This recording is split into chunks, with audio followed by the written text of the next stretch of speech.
Every time someone tells me they have issues with their stream quality, lagging or stuttering around, I always ask them the same question.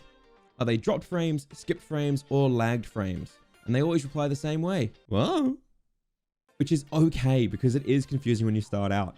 And today I want to cover some of the crucial settings you need to understand in order to fix your stream quality, as well as to tell the difference between and solve your dropped, skipped, and lagged frames so that you have crystal clear quality for your stream. Let's go. Hey, I'm Eljay with StreamScheme.com. I'm also a variety streamer over at twitch.tv/LJM_. There's a link in the description to that, as well as to StreamScheme.com, a place with over 700 guides for all things streaming related. Seriously, if you need anything at all, go check out the website. We have guides on everything. Today, I'm going to be adding to the plethora of videos that are already out there on YouTube about dropped frames, skipped frames, and lagged frames, as well as how to fix them. These will be the best practices, the steps that you should be taking to try and diagnose and fix these issues. But I also want to break down what certain settings actually do to clear up some misconceptions and cover some tips that I don't see get talked about enough. For example, one of those mistakes is actually going to be the fact that you're losing viewers because you're trying to increase your stream quality and resolution so much. I'll explain that in a second, but first, I want to talk about my sponsor, Own.tv. You guys know about Own.tv already. I've talked about them constantly. They're a fantastic resource for all things streaming, whether it's alerts, overlays, you name it, they have it. One of the best things about them though is they have modular overlays and they have static ones as well. If you're here because you've got dropped, lagged, or skipped frames, honestly, getting one of their static overlays might be the go for you because you can't handle animated overlays yet. You can check them out with the link in the description, and if you want to support us guys, go and support them because it really helps us out. They get Own for supporting the channel as well. Without them, we couldn't do what we do. There are also time codes in the description, so feel free to skip ahead to any section that helps you. But first, let's get into bitrate because you guys are doing some crazy things with bitrate, and I gotta throw it out there, guys. Bigger number doesn't always mean a better stream. It's how you use it. The easiest way to understand bitrate is to call it what it actually is: your upload speed to the Twitch servers. That means the higher quality stream you're doing, the higher upload speed you'll need. For example, to stream 1080p 60 frames a second to Twitch, you'll need about 6,000 bitrate, or 6 megabytes a second upload speed consistently. But just because you can stream 1080p 60 frames a second on your stream doesn't mean you should. I'm going to cover exactly why throughout this video. If you're on Wi-Fi, for example, or you just don't have a stable internet connection that can handle 6,000 bitrate, aka 6 megabytes, then you're going to start dropping frames, and it's quite literally what its name is. You're dropping data on its way to the Twitch server, so it never makes it there. I'm going to cover solutions more at the end of the video, but the easiest way to fix this is simply dropping your resolution or your frame rate. For example, you can leave your base canvas as 1920 1080, but if you lower your output canvas down to 720p, then you only need to set your bitrate to around 4500 bits. But maybe you want to be able to produce 1080p content. Well, then you can also try dropping your frame rate down from 60 frames to 30 frames, because 1080p 30 frames only requires 4500 bitrate as well. I've included the chart in the description that covers exactly what bitrate you'll need for different frame rates and different things, so I recommend checking that out as well. I see so many new streamers bring up their hardware when discussing bitrate, when in reality bitrate is only your internet connection. And I think this is because of the word encoding. On one hand, you've got Twitch's quality encoding options, which means the ability to change a stream from 1080 to 720 while watching it. And on the other, you've got encoding when it comes to X264 hardware encoding or NVIDIA NVENC encoding. And I'm going to cover both of those different things. But first, let's talk about why I don't recommend streaming at 1080p 60 frames per second, even if you can perfectly on your PC. The way Twitch's quality options work is based on priority. If you're a Twitch partner, you get full access to quality options, meaning that while I'm streaming, a viewer can change me from 1080p to 720 all the way down to 160. However, an affiliate will only get access to that if there's room on their servers. Meaning that if there are a lot of partners online, you're very unlikely as an affiliate to get encoding options and quality options. If you're not even an affiliate, you're probably never going to get those options on your stream. I've always had quality options on my stream since I was an affiliate. This is because I stream at a quiet time on Twitch. So anyone who found me can just click on that little 1080 thing and lower it down to 720 or even 160 if they want to continue watching. But if you're going to be streaming at a peak time when there's lots of other competition and you don't get access to those quality options, and someone were to join your stream who can't watch a full 1080p source stream, they're going to leave because they can't watch it without it lagging. Live streaming 1080p can be brutal for anyone who doesn't have a consistent internet connection. Maybe they live rural, or maybe they're just an Australian because we have terrible internet down here. And so by forcing people to only be able to watch at 1080, you're really narrowing down who's actually able to engage and watch your stream without it stuttering or causing issues. But just dropping your quality down to 720p will not only open up headroom on your computer, which I'll cover more in a second, but it'll also open up the ability for people who don't have great internet to be able to watch you easier. Okay, let's quickly talk about encoders, X264 versus NVENC NVIDIA, because this is another one people get confused about all the time. The major difference is that X264 is done on your CPU and is quite taxing because you're doing a lot of other stuff on your CPU at the same time. Whereas NVIDIA NVENC is done on a special chip on your graphics card that is completely different to your gameplay and everything else, meaning they don't damage their quality or overlap whatsoever. The problem is though that not everyone's graphics cards can handle NVIDIA NVENC. So I see a lot of people saying, just switch to NVENC. But some people don't even have NVIDIA cards or don't have NVENC capable NVIDIA cards. Elgato has a great list and a set of tools in order to figure out if yours works. It's linked in the description, so if you want to know if your card works, go use that. As I said, I also linked down there that page that I was telling you about that has every single bitrate matched to every single resolution and frame rate. Go check it out. Twitch made it themselves. It's a fantastic resource if you just want a quick, easy setup. Oh, and speaking of the description, I've also linked down there a video where I have 6 different Twitch partners talk about how they started their stream and grew their first initial audience from 0 to about 15 to 25. It's a really, really interesting video and I recommend you check it out. And this is where I would normally pitch our animated overlays, but if you're struggling with choppy frames and all these issues, you probably aren't going to be able to handle an animated overlay, even if it is fully modular like Nerd or Die owned, so don't worry about that.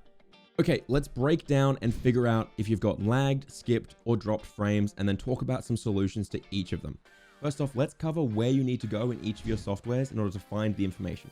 If you're in Streamlabs OBS, to check your performance, head down to the bottom left and click on this little graph. If you turn on quick view for any of these things, they will show you your CPU usage, your frame rate, your bit rate, and most importantly, your dropped frames. But sadly, this is all it will show you on quick view. However, because Slobs lacks information, I recommend going into your settings and going to notifications, and then you'll be able to turn on these settings here. This means if something goes wrong, you'll be able to head down to this little notification tab and click it when it lights up, and you'll be able to see what is causing issues, and it'll tell you exactly what you need to fix. Which is why OBS has got Slobs absolutely decimated in this particular situation. You can go to OBS and click on View Statistics, and you'll get a full hard breakdown of every single thing, and it's very fast to be able to tell which is causing issues. For example, frames missed due to rendering lag means your graphics card is lagging.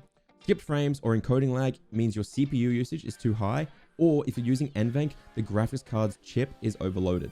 Dropping frames is included here, and this means your network or bitrate is wrong, as we talked about. Okay, so you've got notifications turned on, or you've got your OBS window for statistics open.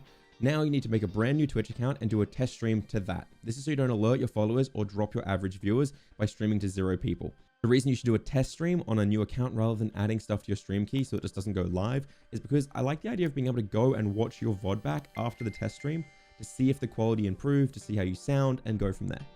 Let's talk about lagged frames. For lagged frames, it's very easy in OBS to be able to see if those are happening. In Streamlabs OBS, it's a little bit more difficult, as we talked about. However, there's a few more ways you can tell. Before you even go live, if you open up OBS or Streamlabs and you see your frame rate start tanking, then that is lagged frames. You can also check your GPU usage in Task Manager, since you can't tell them inside Slobs or OBS how much your GPU is being used up.